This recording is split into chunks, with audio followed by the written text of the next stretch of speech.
అన్న ఇంకా కూడా సంవత్సరం కూడా కాలేదు కదా, మనమంతా కూడా ఓడిపోయి, కాబట్టి ఇంకా ఒక సంవత్సరమో రెండేళ్ళలో ఊరికే ఉందాంలే అని చెప్తే జగన్మోహన్ రెడ్డి గారు ఒప్పుకోలేదు. మన పార్టీకి చాలా మంది కార్యకర్తలు కూడా ఉన్నారు. వారి పరిస్థితి కూడా మనం అర్థం చేసుకోవాలి, వారి గురించి కూడా ఆలోచన చేసుకోవాలి. ఇదే కాదు, ప్రజలను కూడా గురించి ఆలోచన చేసుకోవాలి. మనకు 40-42% మంది ఓట్లేశారు.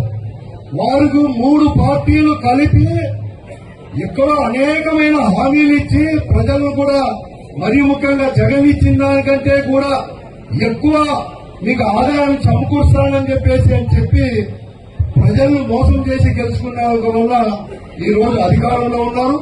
మనము ప్రజల గురించి కూడా ఆలోచన చేయాలి. రాజకీయ పార్టీలంటే, రాజకీయ నాయకుడంటే కేవలం పదవుల కోసమే కాదు, ఎమ్మెల్యేనో ఎంపీనో చైర్మనో లేకపోతే ఏదో ఒక పదవి, ముఖ్యమంత్రి మాత్రమే కాదు. రాజకీయ పార్టీ అంటే ప్రజలకు సేవ చేయడము.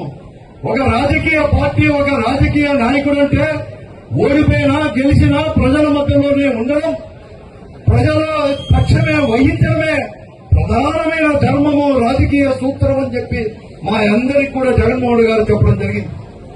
దాంట్లో భాగంగానే సంవత్సరం అయింది.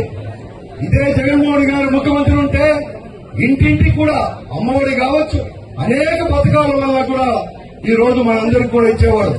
దాదాపుగా 2,80,000 కోట్ల రూపాయలు కూడా 5 సంవత్సరాల్లో మనకు ఎవరి ప్రమేయం లేకుండా, మతం ఎవరికి ఓటేసామని చేస్తే ఆలోచన ఇవ్వడం జరిగింది.